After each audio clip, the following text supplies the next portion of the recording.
So tonight's work session is focused on the student board advisor role and the work that's been done up to this point. Relative to conversations that we've had previously in this exploration. And so Stephen and I had talked in our board one-on-ones about having some time around the table to talk about our progress, to talk about the concept, to talk about what our next steps. And so that's our why we're here this evening. I will tell you, I struck through in the agenda, the very last part, for two reasons. One, I was afraid that we wouldn't have enough time.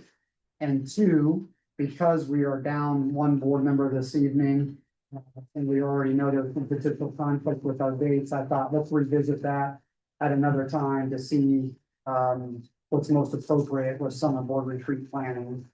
And then I will also say that my aim this evening is to get us out of here around 5:45 so that you can then go observe the EVOL concealed weapon detection process as we are piloting that tonight. And so you can see how our community is entering into the public board meeting this evening. So with that, I will start with, I printed for you what was linked in your agenda is a draft policy, draft administrative guidelines, and a draft action plan or slash timeline for the development of a student board advisor program here in Washington Township Schools. As we have discussed previously, it is evident in our mission statement that we want to cultivate our students, nurture our students into tomorrow's leaders. So I do think this is an opportunity worth deeper exploration. And so before we move into next school year, just wanted to take some time tonight to pause, have some deliberate conversation and figure out where we want to go from here. So to start, what I'd like for everybody to do, if there are no questions, and looking at, Dr. Taylor, sorry, go ahead. Deirdre. I don't see those documents either in the meeting request or in board docs. So it's in, where'd you put it at? It's in the weekly update. Yep. Oh, okay. Let me get back Weekly to that. update. If you, Yep. under, I believe, board management. Let me get back to it. Yeah, sorry, I should have made that more clear, Deirdre. Okay, keep going. I'm sorry. Nope. And in that, under student board advisor, there's a link called current policy framework and draft admin guidelines. That if you click on that link, that's where we'll start tonight.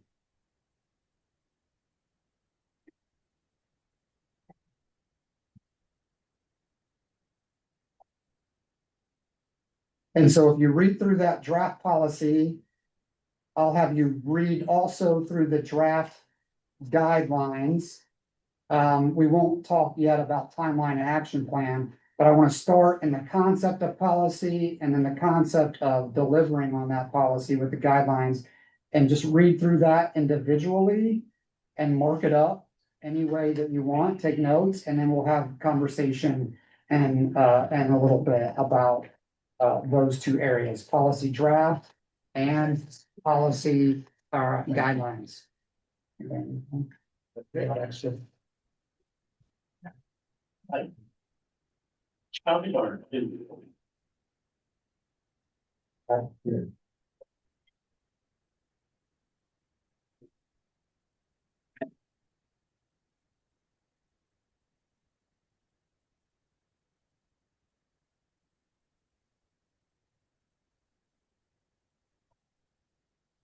Is that the normal title that's used, student board advisor? Yeah, it depends. So it depends.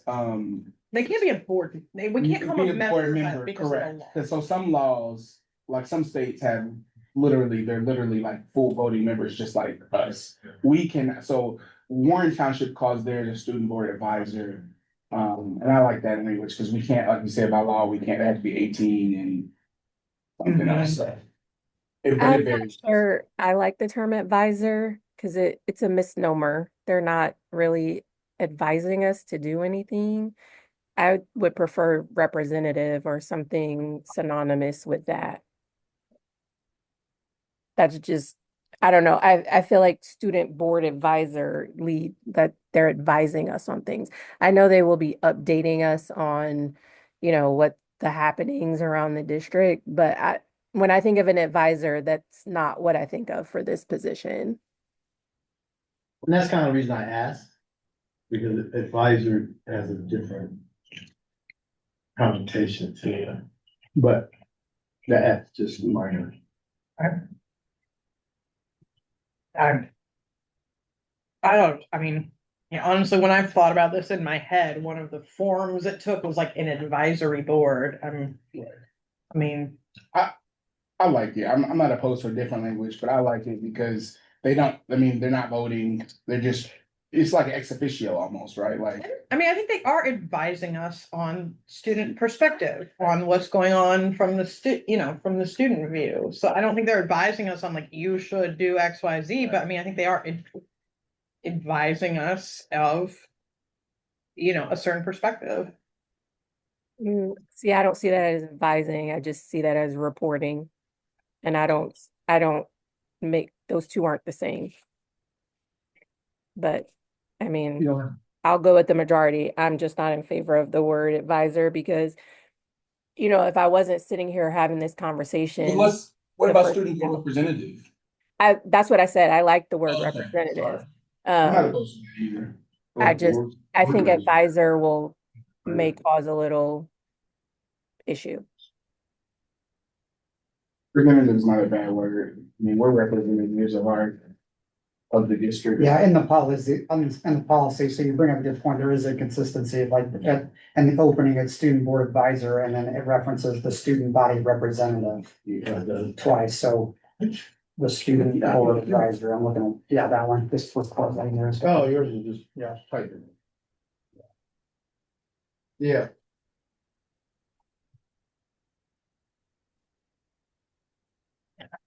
Okay. That's-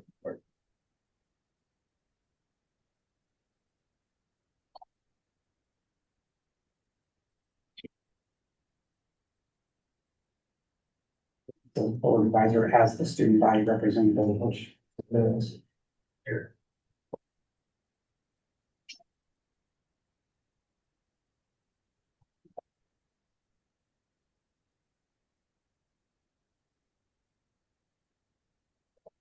Yeah, I'm not sure if what you were just pointing out was that third paragraph where it says at which time the student body we call them a representative right there. Yeah, Mhm. I think that word just has less implications.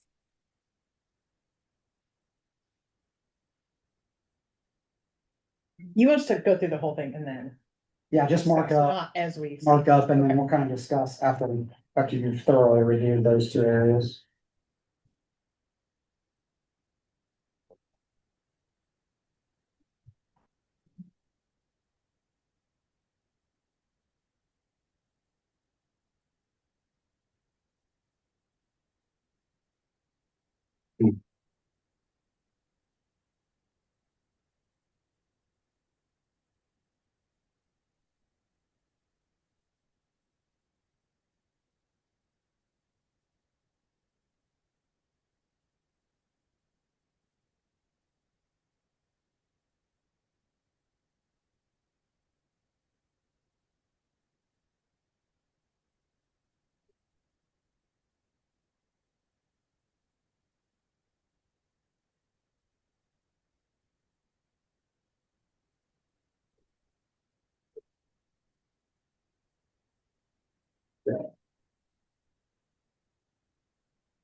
Okay, we're just going up to timeline, right?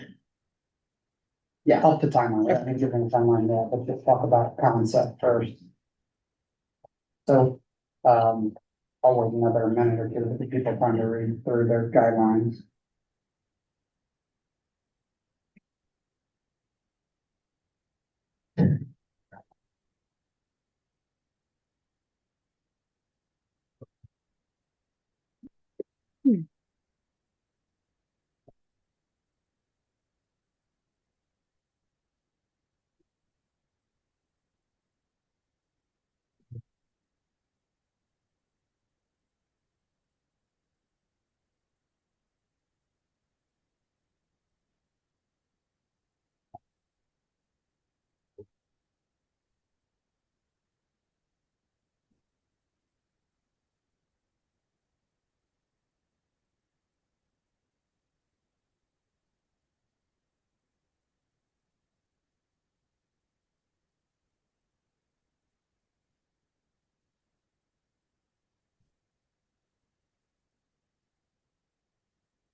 Ready to start getting down, so I'm good. Yeah, you guys just let me know when you're ready. Yeah, you're Discuss, good. we're ready. So, you good, Deirdre?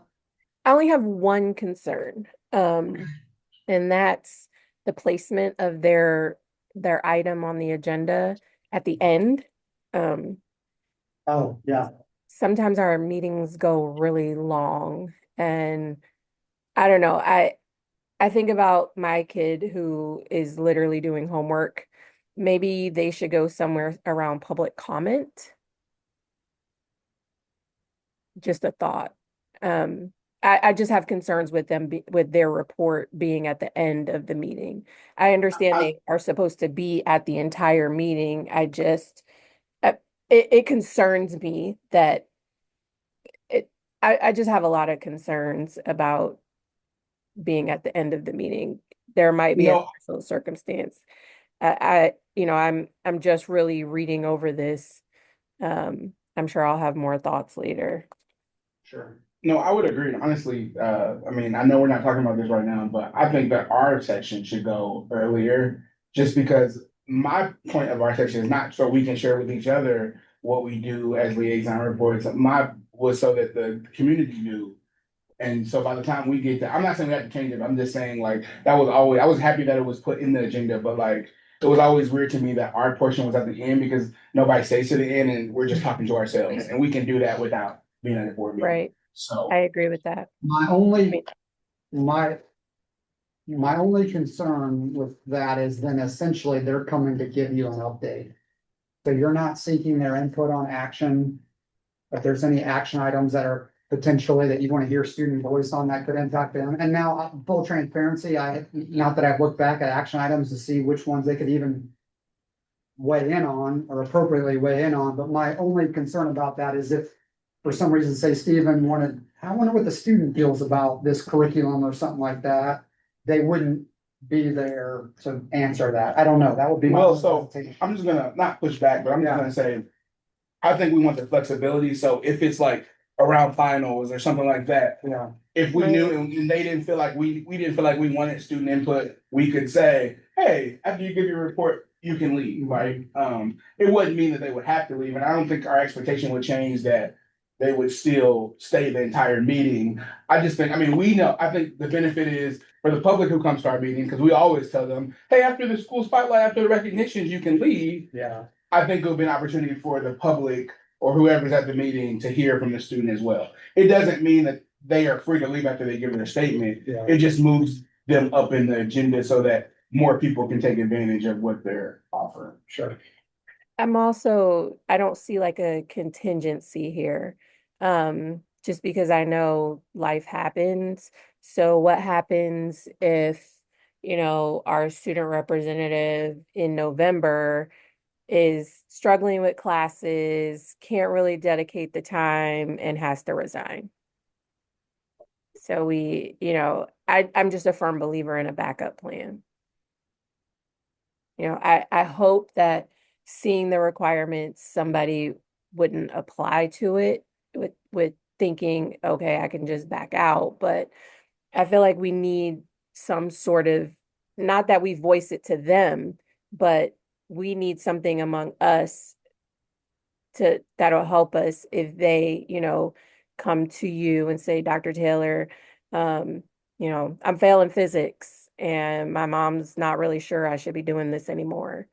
They have we would, if you weren't doing well in school, you wouldn't be able to participate in extracurricular activities, right? So if this person now has a problem and is struggling with something in school, how do we handle that? We obviously wouldn't force them to continue to participate. So how do the six of us then go through the process? Do we start the process over? Do we just not have a student rep for the remainder of the year? So, I'm not saying that should be part of the policies and guidelines. I'm saying there should be some sort of understanding among the six of us as to what would happen in that case.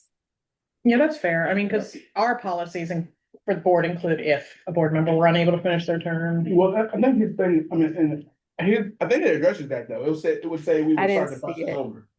Well, I don't know where exactly, I saw it because I read it, but, maybe it's not. It's the Okay, last the bullet. last under bullet B, point, yeah. If the advisor fails to meet expectations, September, and maybe that language. Well, that's different. That's if they just aren't showing up. I mean, I'm not saying we necessarily get it like this. When I read if they fail to meet expectations, I'm not thinking this person came to the board and said, I really can't do this anymore. There's a difference between resigning and being fired. No, I get it. Well, I think it's the same answer. It's language, though. I think the language could Yeah, change. That's You what know I'm what saying, it's- that we need some sort of language that speaks to, Fail expectations, fail meet expectations. Yeah. Unable. Is unable to. right. They made it all. And I think it's a great point too, because I will also. I don't want to be repeating this process throughout the year. Right. We don't. Yeah, have there's that. a lot of work that's gonna go into this with selection and training. So I don't want people to have to spend their winter break trying to find a new rep. Yeah, I'm okay with that part. Yeah. May to the, yeah, it may be February, you say it's not worth all the effort. Yeah. For 2 months. okay. Did you have more, Deirdre? No, that was all that stuck out to me. Okay. You wanna go next one? I had one thing I wrote down.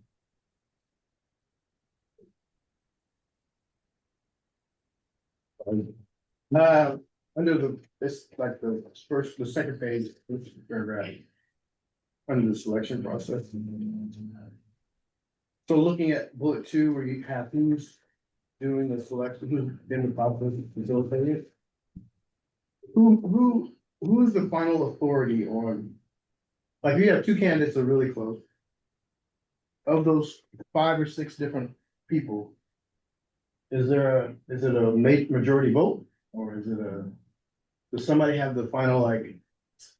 This is the person we're gonna go with. For this term. Well, Because I can see where you can get to where, somebody's supposed to know the students, well, obviously they don't know the students. But it's just a.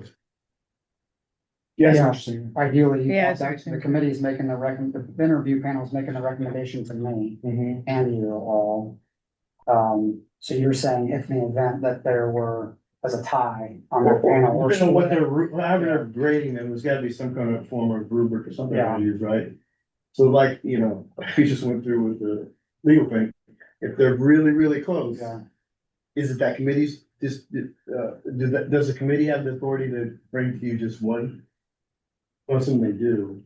I just don't wanna get to where it's like, we don't know which one to send you. Or, I mean, yeah, That's a good question. I never even thought of that. I mean, honestly, I think the committee will make a recommendation to the superintendent, and ultimately the board They would. need to submit one name. is what you're Yes. telling me. That's what I mean, maybe we can explicitly say that, but I would say submit one name. That's candidate. Right. Okay, I'm just making sure there's no Yeah, Yeah, that's a good point. yeah. fight between the committee. yeah. We can make sure it's not number. The only thing I had. Oh, Go I ahead. actually, it's kind of a dovetail in yours, so if that's. No, go ahead. Okay, I guess. I wrote down, maybe we could write it in such a way that interviews were optional. And I'm only saying that because if we get 2 or 3 applications and 2 of them are just really not Yeah, up to par and one is like excellent, I'm just, because this is time, commitment from everybody. I mean, just to schedule this with you, Dr. Taylor, and these people, I guess I just thought maybe we could change the wording so that the interview could be if needed. Which one are you looking at? Right where, same where you Oh, right. were, yeah. Just, it talks about do the application and then there's the interview panel. I just am thinking there may be situations where there's really not a need to do the interview, and so why waste it? I'm not saying don't ever do the interviews, I'm just saying, Yeah. just word it so that it's a may. like actual interviews as deemed necessary. Yeah. And that could be a tiebreaker, Yep. He says- Well, I mean, I just saw, what's Maryland, Prince George County, they actually had interviews with they had 3 people, and they had them like sit at the board table and they got interviewed. And like, I don't know if it was a public meeting or not, but I saw it with my friends. It was kind of cool. I was like, oh, that's cool. Like, it was like almost like a debate kind of. Okay, did you wanna go? Sorry. Yeah, the only thing I thought this was great, but we've worked on this together. The only thing that I had was during the selection process, it said 1 staff member recommendation. And I would say like 1 recommendation, maybe not from a staff member, because it's not a conflict, but like where I don't know, I would just like, I think you should be able to, it could be a staff member, and I think most students would have somebody from the school district, but like maybe it could be someone outside of the Like school a district. letter of recommendation. A letter of recommendation, instead of just specifically Yeah. from a staff member.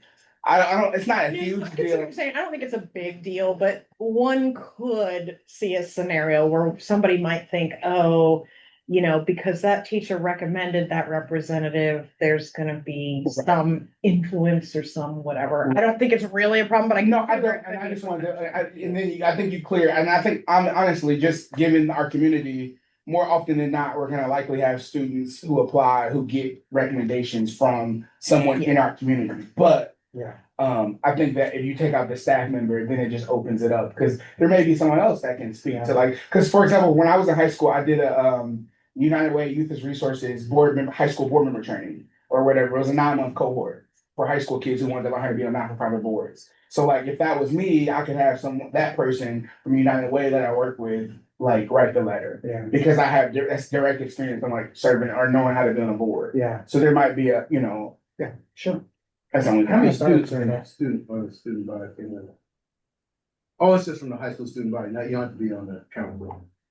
Well, that was actually one of the things I Just circled. within a school. So we talk about must be an active member of the student council. Mhm. So I do want to clarify that because North Central is there's like the student council and then there's the junior class council and Yeah, the it senior says for class council. equivalent student leadership body. Okay. So we Because they're so I changing struggle with student that, council. yeah, because But I think, student council names could change and all that, and it doesn't have to Right. be explicit to student council. but then also, how do we communicate to students who is eligible to Yeah. apply?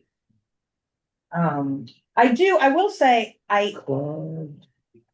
yeah, I like the idea of it being someone on one of those 3 councils, only because, well, I don't know how they're doing with House Huddle now. I think that went away. But first of all, if you're on the executive committee of those, you have a whole class period dedicated to it, Yeah. which I think is nice because then that person could,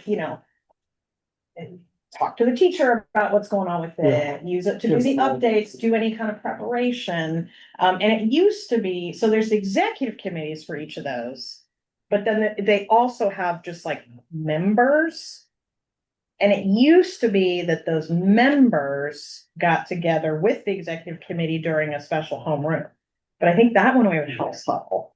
So we'd have to look at that. So actually, I mean, I kind of like the idea of it being someone from one of the councils, but I don't think it should be exclusive, just because it's also, there might be a perfect student for it who didn't run for student council because they didn't really think it was, but then see this and they're like, oh, this is something I'm super interested in, so I wouldn't want to So- exclude them either. Yeah, so maybe then they become, again, I don't wanna mess up student council, but I see what you're saying and I agree with you. So maybe if it happened that a non-student council member was selected, then they become ex officio of the student council.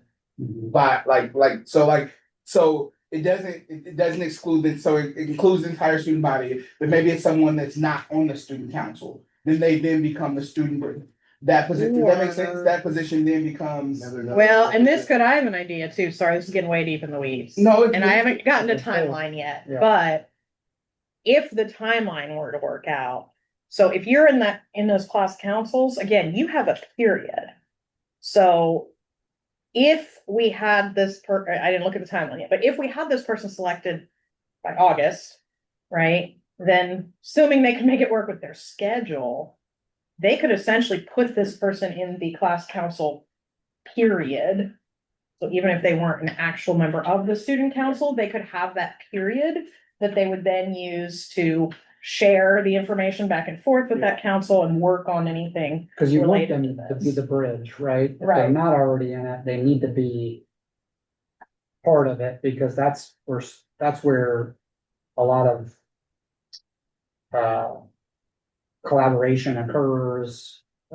Student voice is the most Yeah. evident, you know what I mean? Yeah, so that could be a solution of whoever is selected. Yeah. What would the council members say about that? I know what we would say, but Yeah. what would they say about it? What's the, when you run for council or didn't do it now, they took the position that we might have had. Well, that's what I'm saying. I don't know that we Would call they it be okay with a student council member so much as. it? No, what I'm saying is, If you pick somebody from outside the student council, and then they just became a part of the student council. get to go to the same room.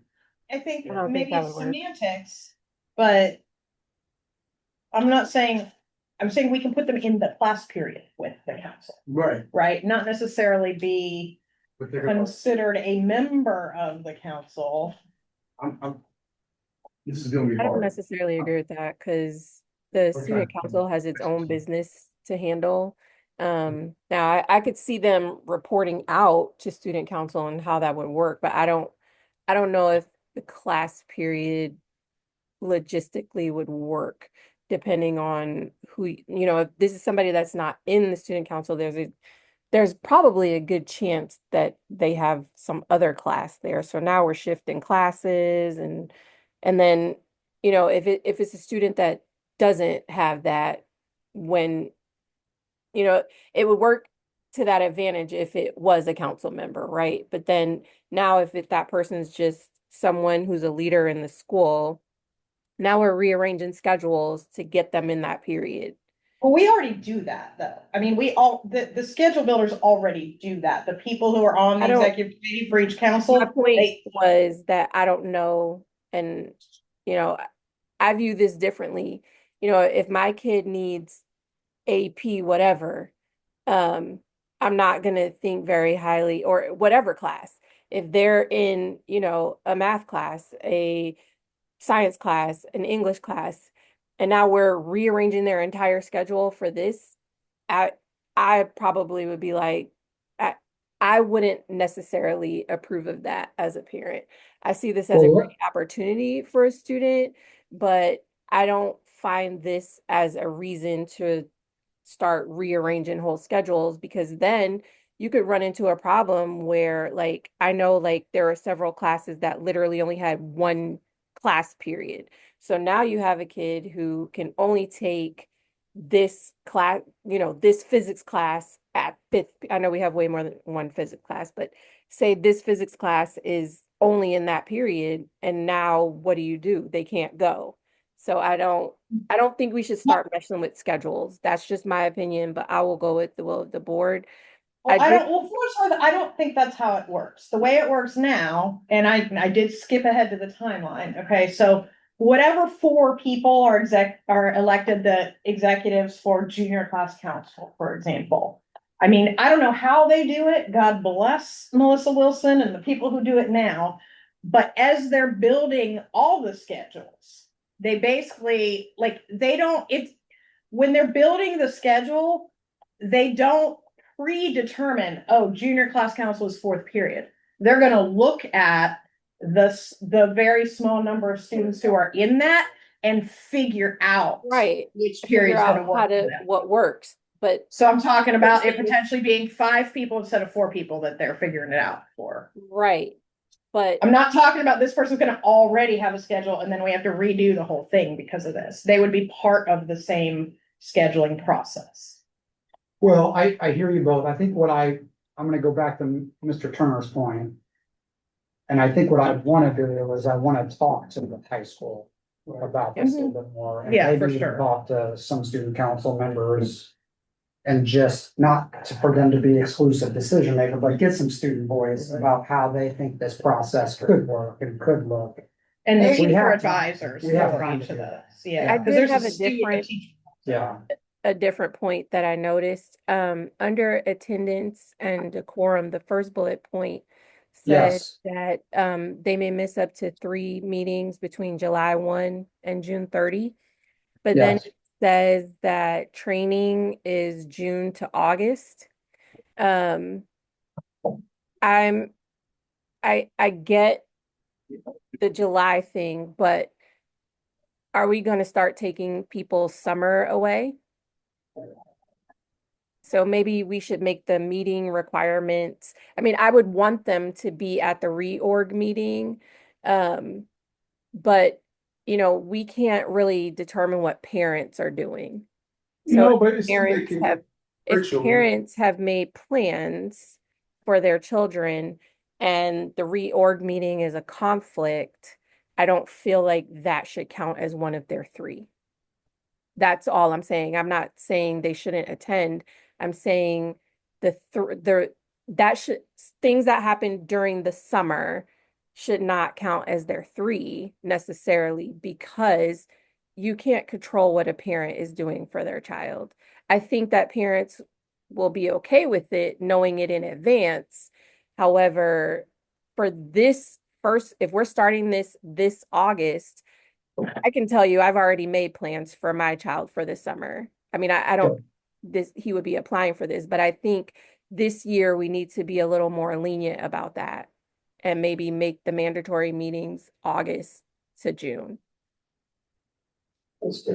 I don't, you bring a salient point. They can attend virtually, but I get what you're saying, like. Yeah, if but you if, just- if you're a kid on 16-year-old on vacation out of the country, are you gonna want to stop what you're doing and attend a board meeting? No, but it teaches you responsibility.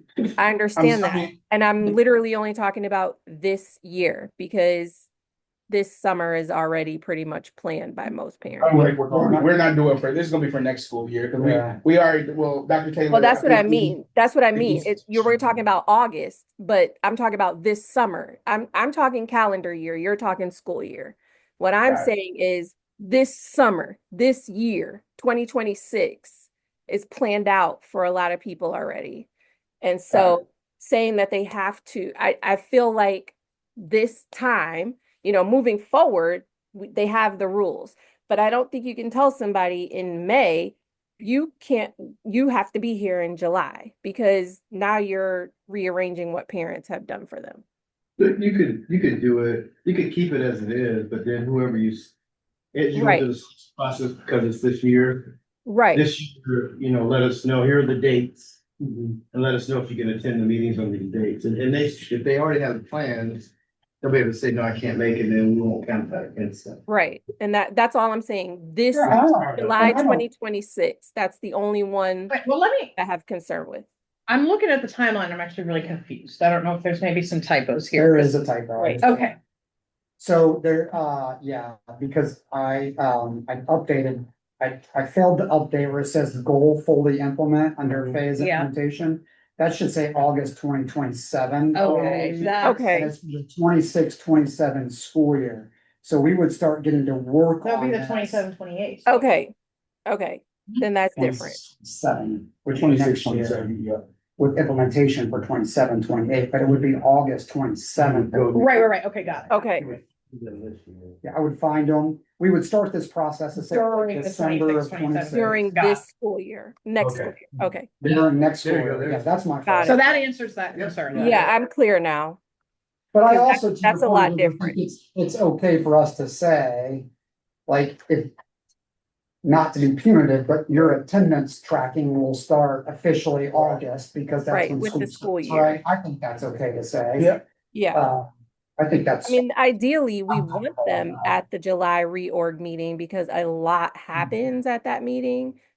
But I feel like that is one where we should show a Yeah. little We lean. would promote July 1 if they can't do it. Correct. Or if they just wanna sit and observe the July 1 reorg, that's fine too, yeah. but if And they couldn't virtual do it- is, great. I hope they would still attend virtually. I want to make sure that, kids have a summer because they are kids. Absolutely. And one thing I was gonna say about the student council thing and whether they should be in student council or not, I really think like if this is promoted or well in advance, that should be if you're interested in this, you need to be a part of student council. Yeah. I think that's simple to address the like opening to this entire student body. I don't have an issue with being student council. My thing was if you chose somebody not. No, that's what I was saying to address that. Like, I think you're right. We probably should keep the student council because it's a student council type role. But does that include junior class council and senior class council? It would, because this says it could be a junior or a senior. Yeah. So. Well, but there's. Three bodies. There's, I think it there's just three means- total And councils. yeah, I think it just means, well, I think his intention or what he meant was all of any of the councils. Yeah. Okay, no, that's cool. Because I think that the overall one is called student council Yes. versus junior is junior class council, senior. is Yeah. Well, that's all. Yeah, I guess I'm okay with that then, as long as it's open to all the council members, not just the executive. Oh, yeah. Anything else relative to timeline? As you know, December 2026. I'm sorry, I had one last thing. Nope, go ahead. I'm just thinking about activities and sports, and granted, that's something with all extracurriculars kids have to balance. If I do this, I might not be able to do that. I would like to bump the absences up to 4. I'm rolling it up to 4. And I was like, I was doing math. I was like, well, that would be like about a 20%. Oregon, I gotta think. And I was like, I don't want to make it too Let me much, go talk to my man. but I wanna, that would be about 20%. So like 1 in 5, which, I mean, you need to show up to your job more than that, but I think I just, That's I fair. feel like 4 is a little I feel like 3 could get a little tight. And 4 just gives a little more breathing. I don't care either way. I don't think it hurts. Mhm. I will just say that I really like we can't always show up virtually. I know we have the option to, but there's so many rules and there's a formula and all that. I think by saying that you can come virtually, and I get it, there's still things that I really just think that, and I really appreciate that. I really think that opens up the opportunities for people who maybe don't have transportation or can't get here or Yeah. mom or dad or whatever. So I really like that. Cause I mean, in theory, if a student can't get here ever, they could always do virtual if they wanted to. Yeah. But like, I know No, that's not for what we sure. want, but I think, yeah, I guess, I don't know, it's just my Doesn't- I my don't- gut says, I don't want a kid to have to choose between playing in a game and coming to this, and I think 4 will give us just enough more breathing room. I'm worried that 3 might put them in that situation, but 4 probably is the sweet spot. Okay. Do I have like empirical evidence to back that up? No, but it's. Not yet. It's my feeling. Timeline, again, this is loose. Just wanted to get an architecture to scope of work for next year. Before you move forward, I had a clarification question. Sorry. Are we, did I just hear that only council members can apply for this? Is that what we're saying? Yes, to start, yeah.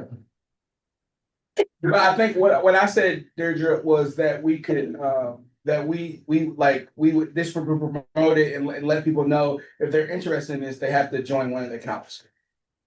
Yeah, I mean, I know a lot of great leaders in that school who have absolutely no interest in student council. Fair. I actually would prefer that it not be a member of student council. But that's just me. Because student council already has a job. Yeah. And if it's really to get student leaders, we already know that they're student leaders, but there are other leaders. North Central is a huge place. I mean, juniors and seniors, what's that, like 1,400, 1,500 kids? I'm certain there are more leaders than just the 30 to 40 represented on the councils. What is I don't think the, that should be a requirement. I'm just uncomfortable with that. of this role? My understanding, correct me if I'm wrong, Dr. Taylor, the purpose of, Bill asked what's the purpose of the role? The purpose of the role is to represent the student body from the board's perspective. And decisions that are made in reporting, you know, concerns of the school, interests of the school, whatever. That's good. And for them to have a leadership opportunity to learn how to get board governance. So that's what I'm Truly, trying to if get it's at. truly about a The other leadership basic answer opportunity, from me, Deirdre, the other basic answer from me is that's how Warren does theirs. So I felt like that was a safe enough place to start. Because they choose their person from their councils. That doesn't mean we have to. I just thought that was a safe enough place to start. I mean, I get it. I just kind of feel like they have their leadership positions already, right? And so, I mean, I will go with the will of the team. I'm not trying to just be ornery about it. I think about how we're really trying to grow leaders, but I also know that some kids are genuine leaders. They just aren't interested in student council. I will give you a flip though, and the flip is, sorry. No, I was just saying with. I'm not sure about the overall student council, but I do know on the junior and senior class council, they have their execs. But then they have the overall council, though, and honestly, to be honest, those people don't do a whole ton. Yeah. But in some ways, this is actually giving an opportunity for one additional person to have a leadership role within kind of, you know, like if they were interested in student council and they didn't get one of those 4 exec jobs, right? But they joined the overall council.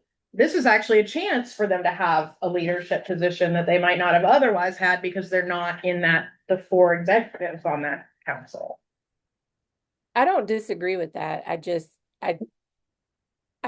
feel like I know there are other natural born leaders who just aren't interested in student council. Yeah, I'm but, not- yeah, that- student council is one thing, but also, and that's why I asked about what the purpose is, because this is this is district governance, and if you're not interested, maybe if student council, you just want to be with that group, but this is gonna be probably less interesting in some cases than student council will be. And so I think the start of student council is fine, and if Oh, we need to I'm fine expand with it. that. Like I said, I'll go with the will of the group. Sorry, When I think about it, Yeah, you know, I don't equate this with student council, and somebody might be, yeah, I'm very much interested in governance, but I don't, it's fine. I digress. I hear No, you bring up a good point though. I don't disagree with you because I thought about the same thing. Like we should make it open to everybody, but at least right now, like at least for the first year or two, and then we can reevaluate. And let me take some time in the fall too to talk to students about it too. And talk this, because I haven't done my due diligence in talking to North Central counselors, to students about this yet. So let's do that. We don't have to make that decision today. I just wanted to get feedback today. We'll continue, take your time to look at timeline. I'll communicate in the board weekly update. If you would like to provide feedback on the timeline at a later date, I'll remind you of that in the weekly update. I do want to allow time for us to go and transition to the board meeting so that we can see the Evolve setup out there right now. So Deirdre, we're gonna go ahead and sign off, Okay, and we'll see you in the boardroom, okay? yep, I'm logging out. All right, thank you. See it.